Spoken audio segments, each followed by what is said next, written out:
Hello folks, welcome to another video here on my channel. You're joining me on another ride, my Jolly January. I'm on a 200 kilometre DIY ride around Lincolnshire today. This is counting towards my Round the Year award. As for today's weather, well, it's mild. I've already passed over the tops of the Lincolnshire Wolds upon leaving Grimsby. Pretty rainy up there. But if I look over my left shoulder, it seems to have cleared in that direction now. But over to my right, it looks less pleasant. I was hoping to get up nice and early this morning as well for this ride, but I was enjoying my sleep too much, enjoying the walk from the bed. Set me alarm 6:30, didn't get up till 7:15. Although having said that, once I was up, I was awake quite quickly actually, compared to how often I can be this time of year. I think I left the house just before 8:10. I was hoping to leave about 7. Probably no doubt tell by the title of this video, I've got some news about the Transcontinental Race 2020. So what's the news? Well, let's start casting my mind back to Friday just gone. Eagerly refreshing my emails, and it wasn't until, I don't know, perhaps gone 10 o'clock, I got an email through, and there was no mistaking what the decision was. The title included the word successful. So, I can't already tell.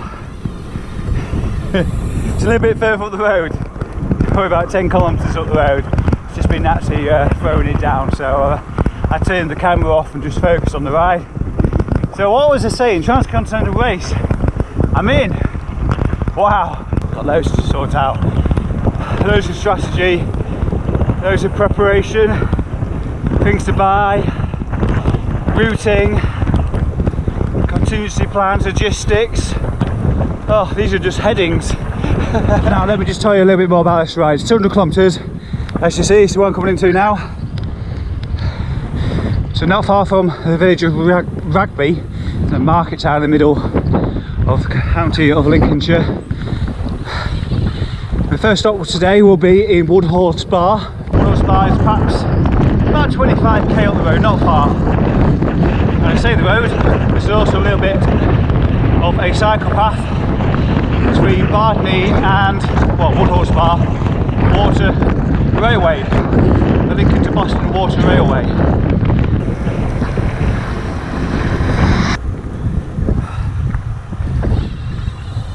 At the beginning of the video, I'm sure I said it was mild today, and it's perhaps a little bit inaccurate. But what I meant was, when the sun's out, like it is right now, and the wind's not blowing on your fingers, it's actually been quite mild. But it's got a bit of a cold wind, so when it's on you, you definitely feel it, which I guess is quite normal for this time of year, really. It's a guess, I know, you know what I mean? I've done it that many times. So I'm just coming to Soufrier, so I'm going to be turning right in just a moment and joining the Water Railway for a little while up to, I think it's called Kirkstead Bridge. I think that's the one at Woodhall Spa. I think that's the name of it.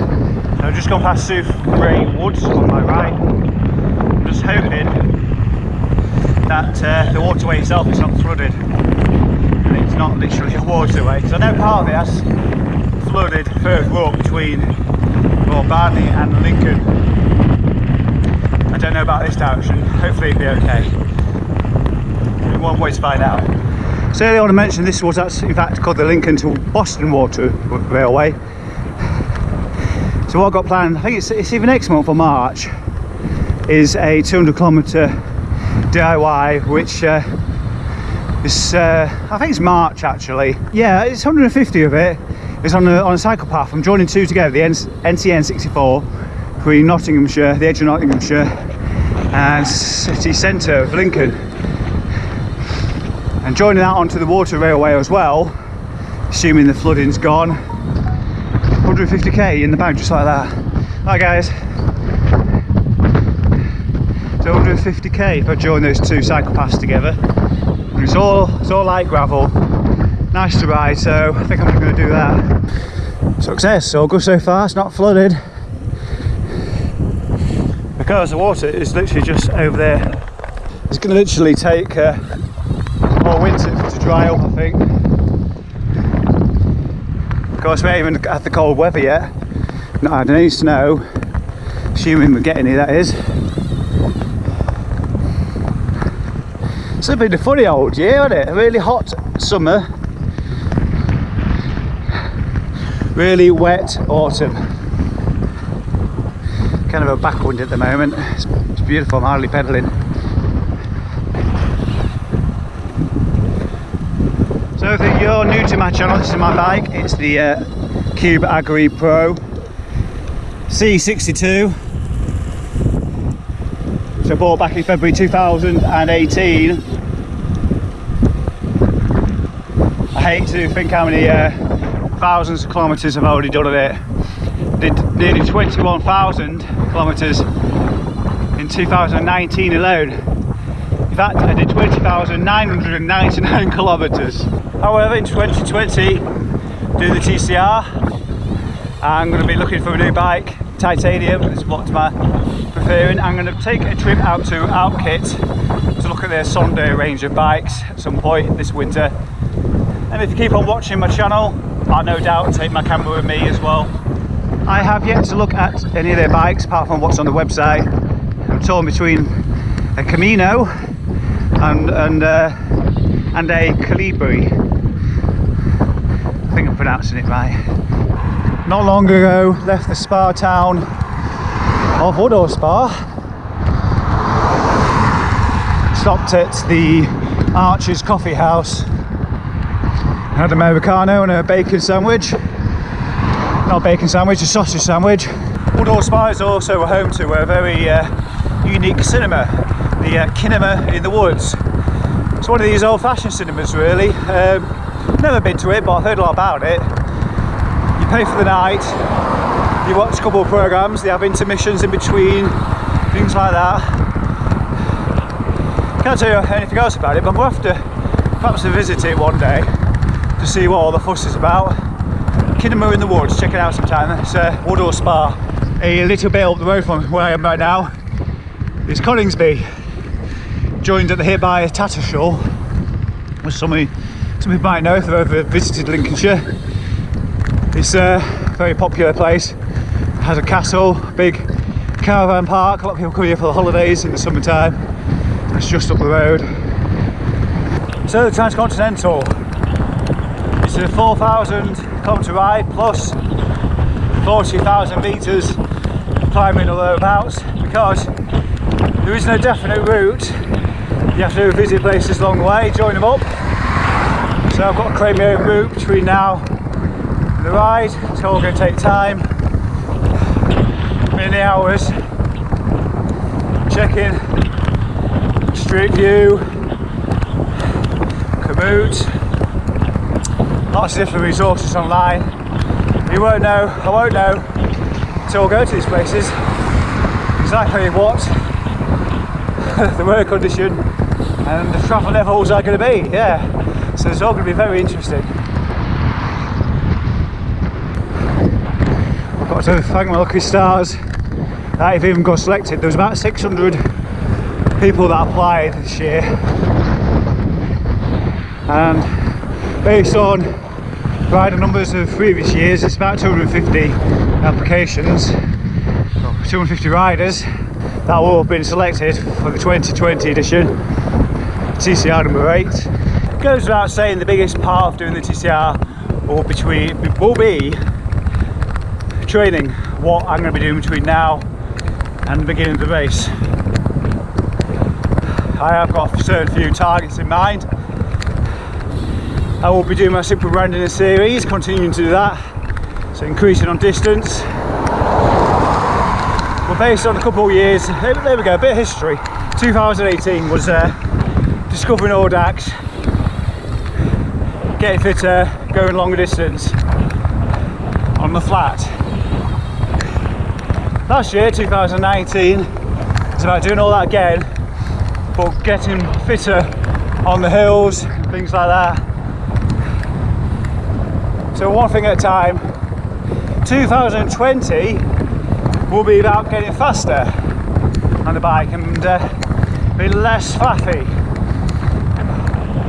using time more wisely, things like that. So with that in mind, all these super random rides that I'll be doing, even the extras, we're getting quicker, we're wanting to get quicker, so I'll be going on Strava, marking off segments, creating goals around the course.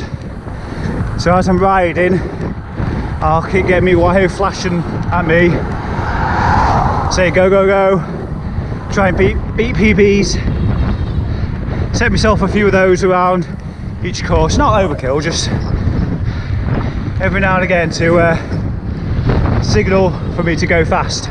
Of course, it's not just about long distances, I'll be doing hard short rides as well. I mean, I'm not naturally a fast rider, although I mentioned speed being quite a big factor with it. Pacing has the pacing has the biggest implication, really. It's not just about going fast, it's about keeping a speed that I can hold for hours on end, whether on the flat, on the hills. And talking of hills, well, this ride, the TCR, involves mountains, and I've only ridden up to in Scotland, so I'm a little bit prepared. If you're interested in what those mountains were, it was in Perthshire. Just one moment, big atoll. They were in Perthshire, and one was Ben Lawes, and the other is on the Etap Caledonia Sportive. It's called the Schiehallion. So climbing mountains, it's going to be new. And for those of you who've been to Mallorca, you probably have some experience with it. If you go to the lighthouse or Saclava or something like that. Never been to Mallorca, never been to Tenerife. The only overseas riding I've done is Paris-Brest Paris last summer, and the Netherlands as well, which is completely flat. And realistically, I'm not in it to win it. If I was wanting to win it, I would have wanted cycling 20-25 years ago. So I'm obviously a late starter, 43 this year. Anybody started cycling 5 years ago. For me, it's the epicness of an experience of the entire ride. There's nothing bigger than another continental ride, is there, apart from circumnavigating the earth. Okay, not quite accurate. I mean, anything bigger is another continental ride, or circumnavigating the earth. A few miles south of Horncastle now, near Revesby Estate. Just following a gated road to Claxby Pluckacre, I think it's called. There's a gate there, I don't know if that's the one, it's open anyway. It's a bit of a farm road. Yeah, the gate's open. If it's that one, I assume it's that one. Came through here last year on an audax. Which one was that? If you know, stick a comment below. Oh, wonderful sound of my wheels spinning.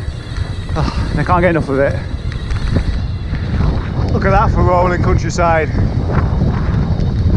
Beautiful that. Afternoon.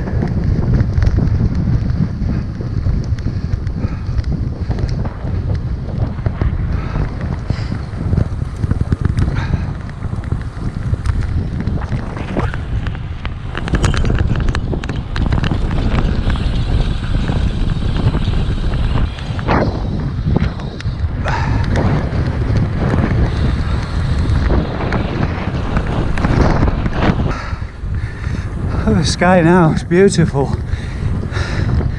Hopefully it won't get too cold on the way back. It's probably about 80k to go back to Grimsby and Cleethorpes from here. So I'm nearly on the east coast of England, Sutton-on-Sea. Co-op stop there, get something to eat. So I've just stopped for a moment. I've got about 50k to go, something like that. I haven't really been paying attention to how much distance I've got to go. Nearly there though. It's actually looks darker than it is because I'm just hiding in the shade for a few minutes. But I've had a really good ride. I'm just about to head into the window for a few miles. What I'm going to do is think about the sort of questions that you're going to ask me about the Transcontinental Race. So if you do have any, stick them in the comments below, and yeah, I'll answer those during the week.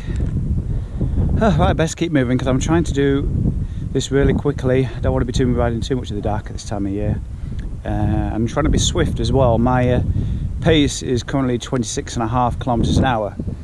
It'd be nice to stay above 26, but just see what happens over the course of the next few miles or so, whether I'm going to retain it.